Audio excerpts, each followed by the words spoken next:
Hi everyone, it's Sandra and this is my worm bin I call Cinderella. Normally she gets everything we sweep off the floor in the kitchen, but right now she's living in our greenhouse.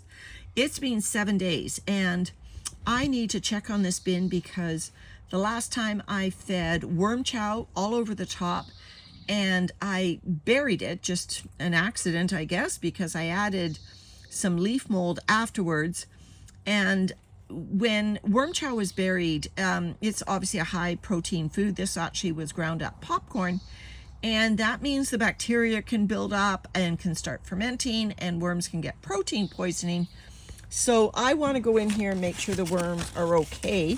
I will tell you, I haven't looked in here, but a couple of times this week, because it's so hot in our greenhouse, I made a little puddle of water right here just to make sure that the worms would be okay. And you can see some of the hydrangea that I put in here sticking to the paper. Let's make sure that Cinderella's worms are okay. Prince Charming's still holding down the fort. Lots of springtails found.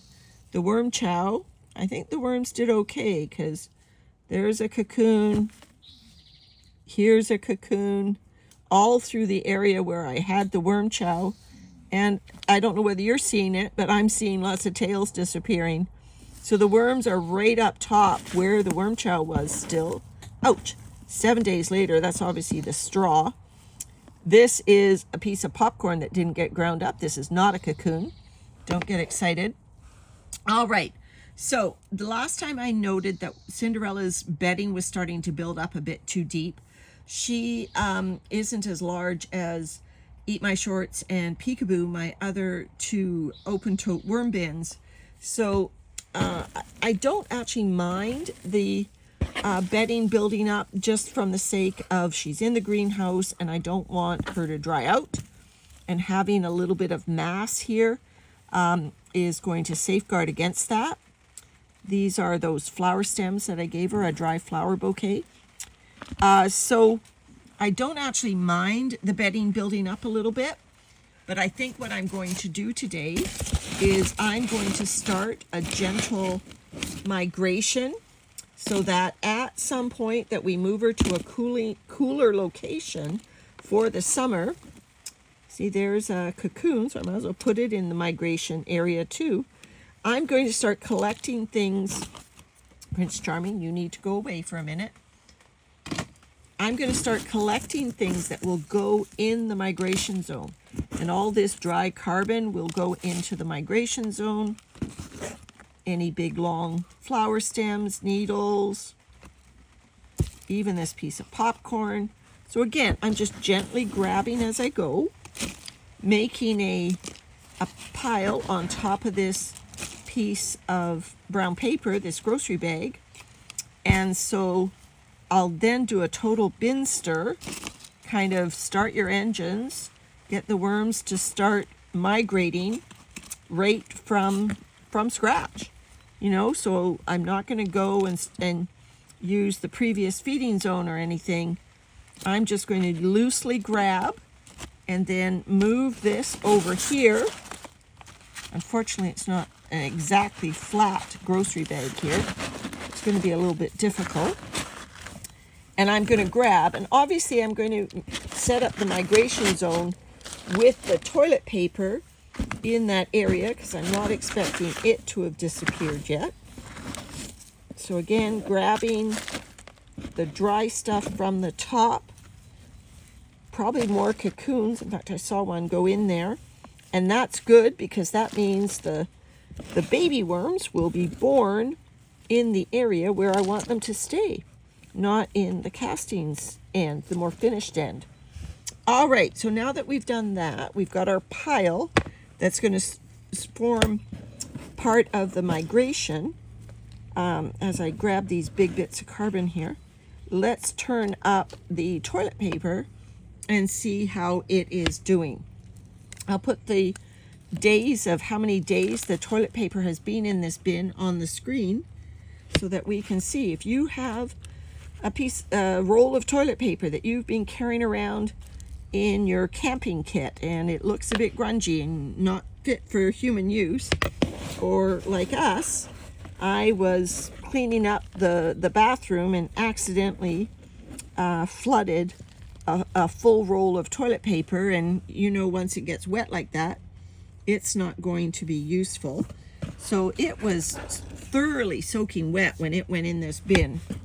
So let's just turn it up now and see how the worms are doing with it. Lots of vermicompost in the area. Okay, where's our toilet paper? There's the straw. There's the straw. More flower stems. Yeah, I think the toilet paper is right under the middle here.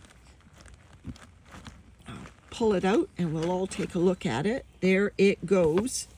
And you know, I noted last time that it was right on the cusp of breaking apart, and I think I'm pulling out broken scraps of toilet paper now and not a full roll anymore. Do the worms mind? No. These clumps are probably just going to stick around for a while, and in the meantime, this bin has lots of carbon diversity between the leaf mold I've been adding, the straw, and the pre-composted bedding. But they sure like that toilet paper. I actually think it's pretty easygoing carbon.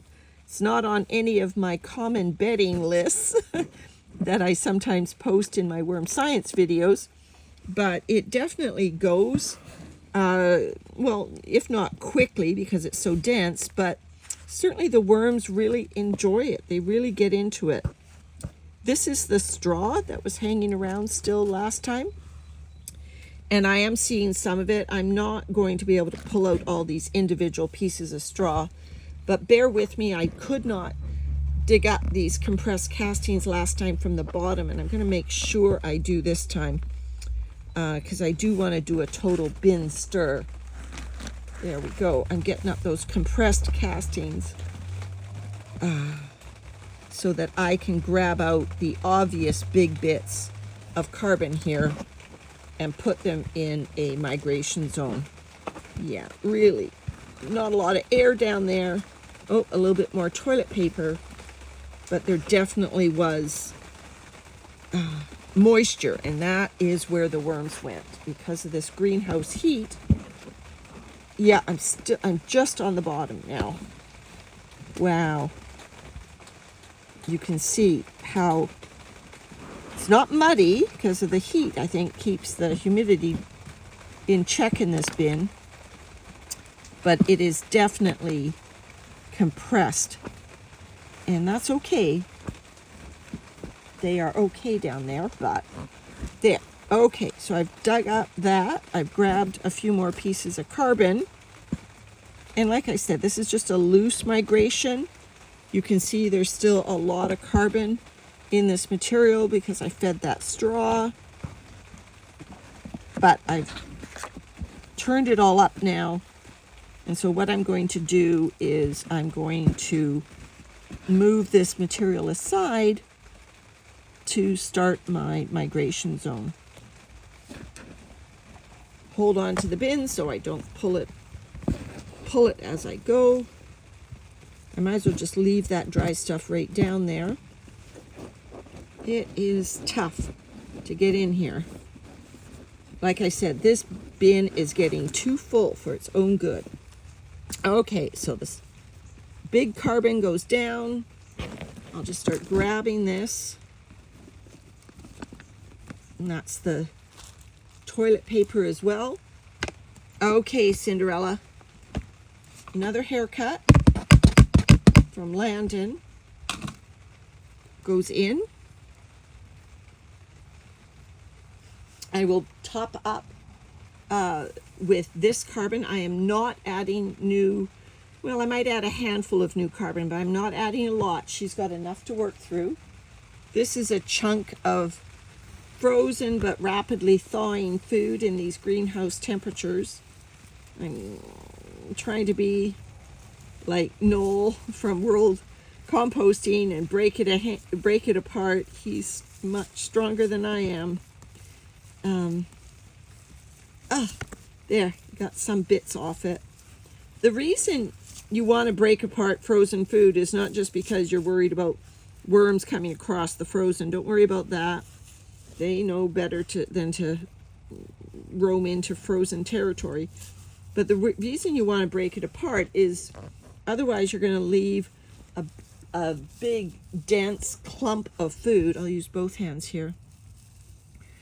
A big, dense clump of food in the middle, and that could cause anaerobic conditions. I'm going to pause the camera here briefly and ask Landon to give me a hand. All right, mission accomplished. We needed man hands to do that. These last little bits of frozen, that's okay. That's not going to be too dense for worms. But I'm spreading it out over a large area. I'm then going to pull in this old carbon, try to lift up this grocery bag as best I can. So it looks like it's like almost a 50-50 migration that I'm setting up. That this end will be rougher, larger bit carbon. Oh, and I said I would give a handful of some fresh carbon for her just to, so she knows I still love her. And this is more of that semi-processed leaf mold that the worms liked so much. And that will allow me to pull out of this end this vermicompost. I'll be able to pull this out and then spread out the bedding throughout the bin. And in the meantime, Cinderella, look at the hill here, the ski slope. Cinderella's worms will get a feast if they travel over in this direction, including the toilet paper. All right, everyone. Thanks for watching. Bye for now.